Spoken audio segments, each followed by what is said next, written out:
우리가 하나님의 창조에 대해서 그 창조의 내용 순서를 공부하는 것보다 이 창조가 가지고 있는 의미, 그러니까 우리가 하나님의 창조를 믿습니다. 그러니까 창조주 하나님을 믿습니다라고 말할 때 알고는 있어요. 우리가 대부분 다 알고 있죠. 근데 진짜 믿고 있느냐라는 거죠. 그 믿는다는 것이 뭐죠? 무엇을 믿는 거죠? 하나님이 세상을 창조하셨습니다. 그것을 내가 믿는다. 근데 아직은 여기까지는 아는 것이죠. 하나님이 세상을 창조하신 걸 우리가 지금 알고 있는 거예요.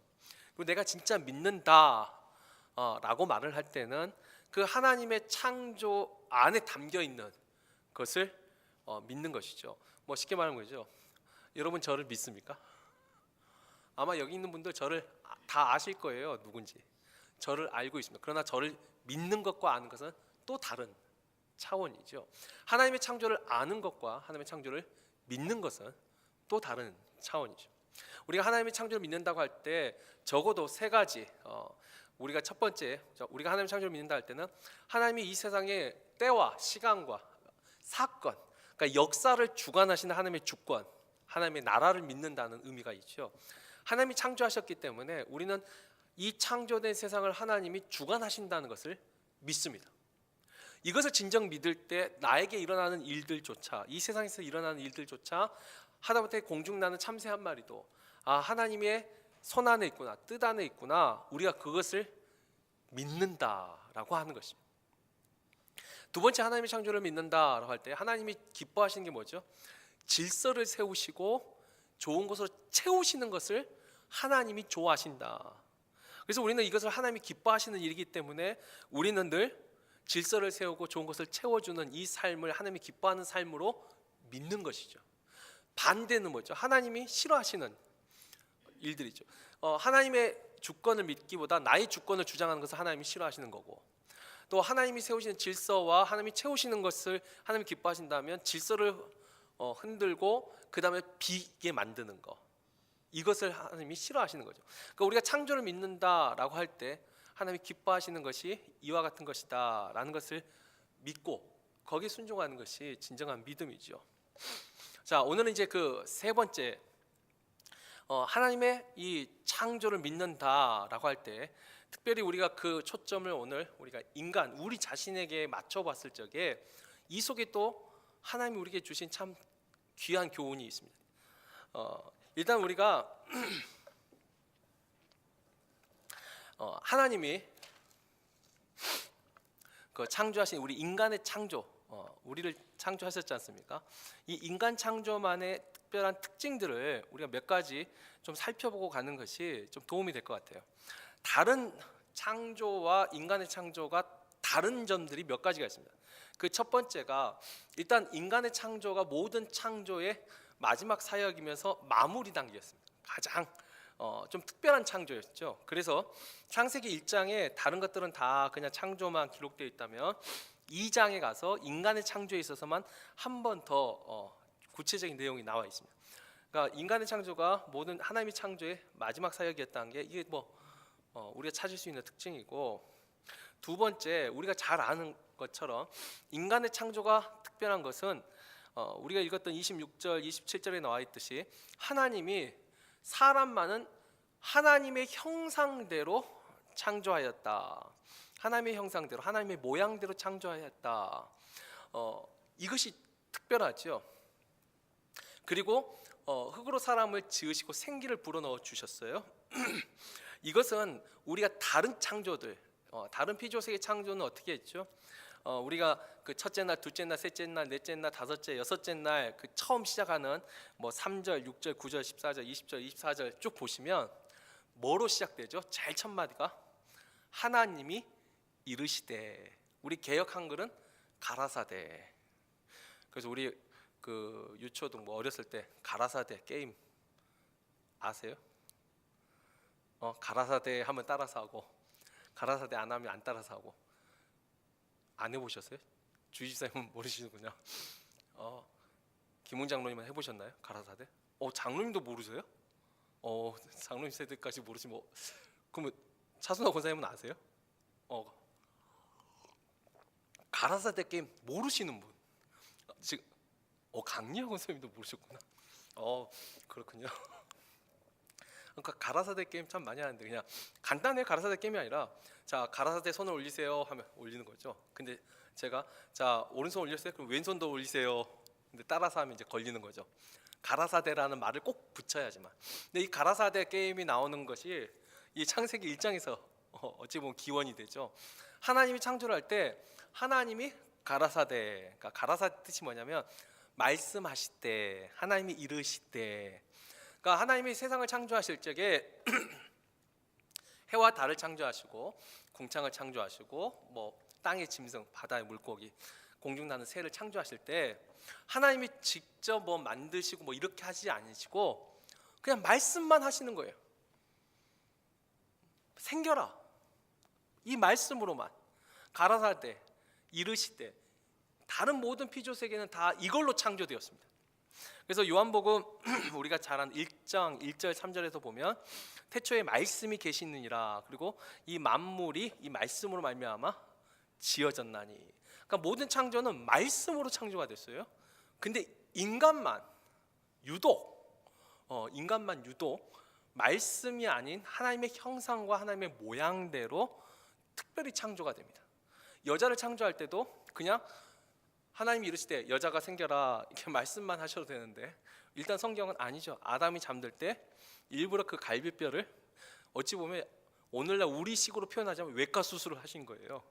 갈비뼈를 취해서 사람을 창조하시죠. 그러니까 사람의 창조가 좀 특별합니다. 방식에 있어서도 다른 건 다 말씀하셨지만 여기는 직접 하나님의 형상과 모양대로 하나님이 창조를 하십니다. 그리고 아까 잠깐 말씀드렸듯이 하나님의 생기를 불어넣어 주시죠. 그건 2장 7절에 보면 다른 건 다 말씀하시고 그 다음에 생명이 있었어요. 그냥 그 땅의 짐승들을 만들었을 때 땅의 짐승들이 다 죽은 상태가 아니고 말씀하셨을 때 생명을 가지고 있었어요. 그런데 유독 인간에게만 생기를 불어넣어 주셨다. 이게 이제 히브리 언어로 보면 하나님의 영을 불어넣어 주시는 거예요. 그래서 우리가 이제 이 구절을 가지고 이제 좀 뭐 논란이 될 수 있지만 사람에게만 영혼이 있다. 하나님의 영이 왜 이것이 인간 창조의 아주 특별한 부분이죠. 자, 그다음에 이제 마지막 인간 창조의 아주 특별한 그 특징이 뭐냐면 바로 오늘 우리가 읽었던 28절 또 26절과 28절 보면 하나님이 우리가 우리의 형상을 따라 사람을 만들고 그다음에 밑에 뭐라고 했죠? 그들로 바다의 물고기와 하늘의 새와 가축과 온 땅과 땅에 기는 모든 것을 다스리게 하자 하시고. 그래서 28절이 우리가 잘 아는 이 문화 명령이라고 합니다. 이걸 문화 명령이라 하는데 하나님이 그들에게 복을 주시며 하나님이 그들에게 이르시되 생육하고 번성하여 땅에 충만하라 땅을 정복하라 바다의 물고기와 하늘의 새와 땅에 움직이는 모든 생물을 다스리라 하시니라. 그러니까 하나님이 사람을 창조하시고 나서 다른 건 창조하시고 보시기에 좋았더라로 끝나요. 그냥 사람을 창조하실 때는 목적을 가지고 왔어요.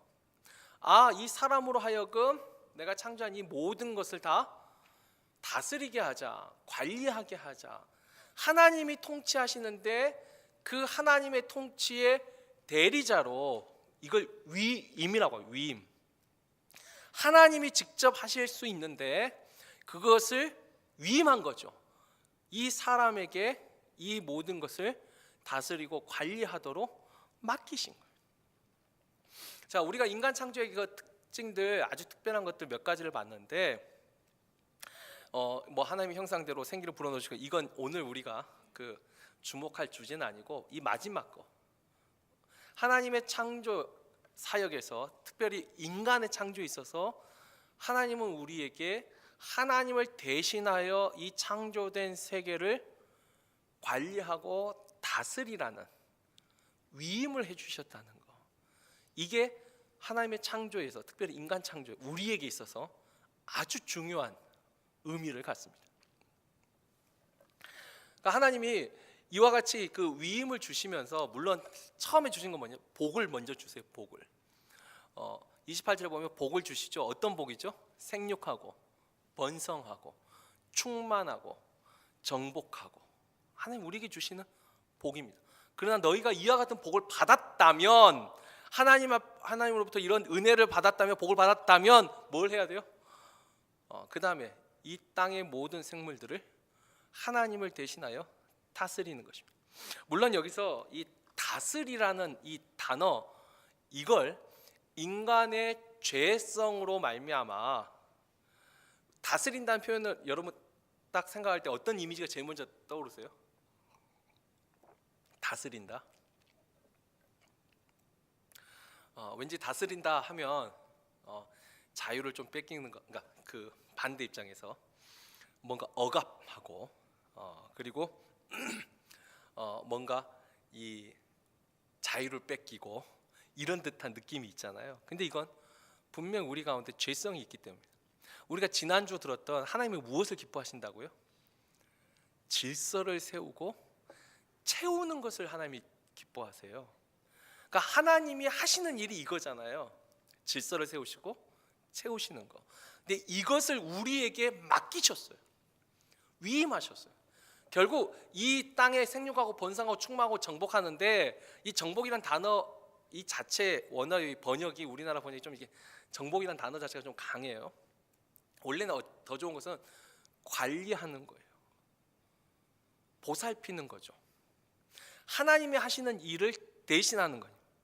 이 땅의 질서를 유지하고 이 땅에 좋은 것을 채우는 그 일을 누가 하라고요? 우리에게 하라고 맡기신 것이죠. 물론 지금 우리가 가지고 있는 성경에는 없기 때문에 그냥 상식 차원에서 재미있는 이야기로만 그냥 듣고 지나치면 좋겠는데요. 외경에 보면, 여러분 우리가 가지고 있는 성경 말고 외경이라는 것이 있어요. 이제 천주교 그 다니신 분들은 외경도 같이 읽지요. 근데 그 외경에서 보면 이 사탄이 하나님에게 대적하는 이유가 뭐냐면 바로 이 명령 때문이에요. 이 위임 때문에. 아니, 하나님이 창조한 이 인간이라는, 어찌 보면 이 영적 피조물인 이 자신에 비해서 어찌 보면 참 열등하다고 느껴지는 이 인간을 하나님이 특별히 사랑하셔가지고 이 인간에게 하나님을 대신하는 위임을 준 거예요. 원래 누구에게 줘야 된다고 생각했냐면 자기에게 줘야 된다 생각한 거죠. 하나님이 그 위임을 나에게 줘야 됐다. 근데 그것을 안 했기 때문에, 이게 이제 그래서 사탄이, 이제 우리가 가진 성경에 나왔지만 사탄이 그 죄악의 교만이죠. 하나님이 주권으로 하나님께서 창조한 인간에게 그와 같은 위임과 은혜와 복을 주셨는데, 이제 사탄은 그것이 이제 못마땅하고, 그래서 그 인간을 타락시켜서 하나님이 선택한 이 존재가 얼마나 약한 존재인지 보여주기 위해서, 그래서 사람을 유혹했다. 이제 외경의 설명인데 뭐 재밌는 이야기입니다. 근데 왜 제가 이 이야기를 하자면, 하나님이 우리에게 주신 이 위임이라는 것이 그만큼 특별하다는 것입니다. 사탄도 시기할 만큼 아주 특별한 거죠. 우리가 하나님의 창조 사역을 믿는다라고 말할 때 우리는 이 세 번째, 하나님은 우리를 창조하셨어요. 창조하시면서 기쁨을 누리셨어요. 근데 그 다음에 창조 자체로만 기쁨을 누리신 게 아니라 우리로 하여금 우리가 무엇인가를 하기를 원하셨어요. 그러니까 지으신 목적이 있으셨다는 거죠. 하나님의 창조를 믿는다는 것은, 그러니까 내가 스스로, 그렇죠, 뭐 원숭이에서 사람이 됐든 저 단세포 생물에서 우리가 진화론을 믿어가지고 사람이 됐다면 우리의 삶의 목적이 없어요. 사실은 진화된 것에 무슨 목적이 있어요? 그냥 살면 되는 거죠. 약육 강식의 세계 속에서. 그래서 진화론은 삶의 목적이 없어요. 그러나 하나님의 창조를 믿는 사람이라면 만드신 분의 목적이 있는 거죠.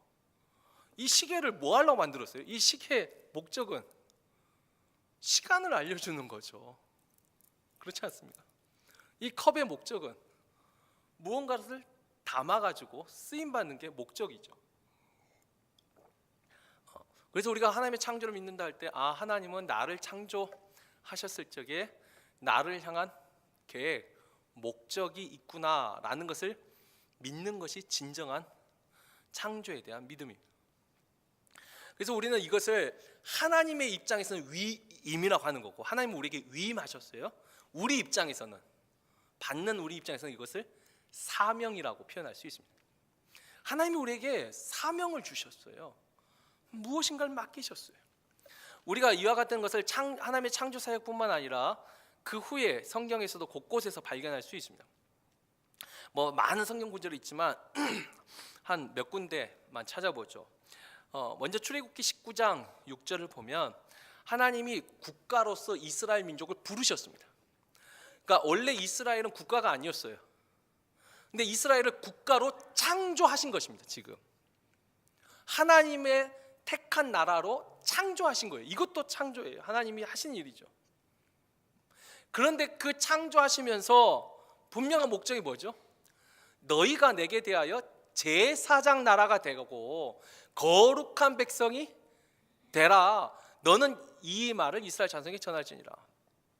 하나님이 이스라엘을 국가로 만드시면서 원하신 게 뭐냐면 너희가 거룩한 백성이 되고 제사장 나라가 되라는 그 목적을 가지고 이 나라를 부르신 거예요. 아무 목적 없이 그냥 이스라엘한 그래 너 사실 이유를 댈 수도 없지만 너 참 내가 보기 이쁘네. 그럼 너는 민족을 이뤄. 이게 아니에요. 하나님의 목적은 이 택한 백성이 하나님이 살아계심을 증거하고 세상의 모든 이방 나라와 열방에 대해서 제사장 나라가 되고 거룩한 백성으로 부르신 거예요. 하나님의 부르심에 목적이 있죠. 또 이사야 43장 21절, 이건 우리가 너무나 잘 아는 말씀이죠. 이 백성은 내가 나를 위하여 지었나니, 이 백성은 내가 나를 위해서 창조하였나니 나를 찬송하게 하려 함이니라. 하나님이 우리에게 받기 원하시는 그 사명이 뭐죠? 하나님이 영광을 받으시는 거예요. 하나님이 우리에게 아까 위임하셨어요. 이 세상의 모든 생물을 다스리라고. 그 생물을 다스릴 때 자신의 영광, 그러니까 인간의 영광을 드러내라고 위임하셨나요? 아니죠. 제대로 된 사명과 위임을 받는 사람이라면 자신에게 위임을 주신 분을 영화롭게 하는 것이죠. 옛날에 왕정 시대 때 왕이 다른 나라로 사신을 보냈어요. 근데 그 사신이 가서 자신의 영광만을 드러내고 있으면 어떻게 될까요? 돌아왔을 때 그 왕에게 죽을 겁니다. 사신은 누구의 이름을 높이러 간 거죠? 그 보낸 자의 이름을 높이러 가는 거예요. 그 보낸 자를 대신하여서 간 거죠. 하나님께 영광을 돌리도록 하나님이 우리를 창조하셨습니다. 주님도 비슷한 말씀을 하시죠. 마태복음 5장 16절을 보면 너희의 착한 행실을 통하여 하늘에 계신 너희 하나님께 영광을 돌리게 하라. 하나님이 우리를 부르신 목적이 분명히 있습니다. 에베소서 또 1장 18절 한번 볼까요? 에베소서 1장 18절 보면 자 너희 마음의 눈을 밝히사 그의 부르심의 소망이 무엇이며 성도 안에서 그 기업의 영광 풍성이 무엇이며, 이 사도 바울의 에베소 교회를 위한 기도인데 거기서 보면 그의 부르심의 소망이 무엇인지를 너희가 알기를 원한다고 기도를 합니다. 하나님이 우리를 부르셨는데 부르셨을 때 하나님 입장에서도 바라시는 소망이 있었다는 거예요. 우리를 그냥 부르신 게 아니에요. 그것을 깨닫게 해달라고 기도를 하는 거죠.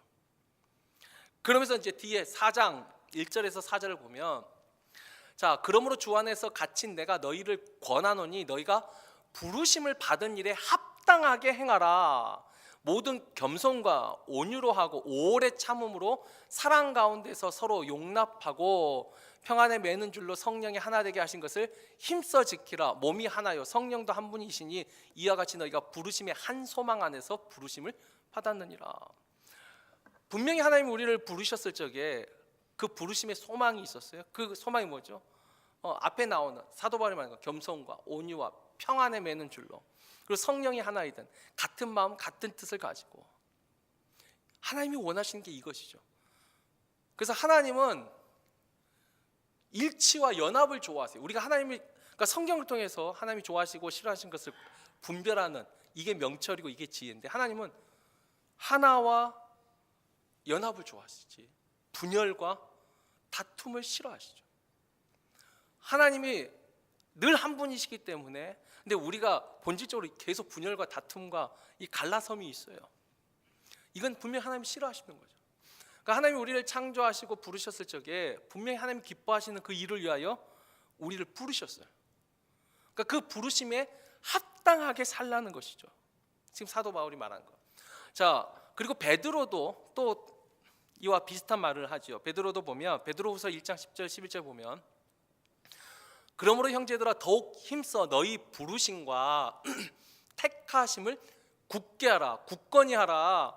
너희가 이것을 행한즉 언제든지 실족하지 아니하리라.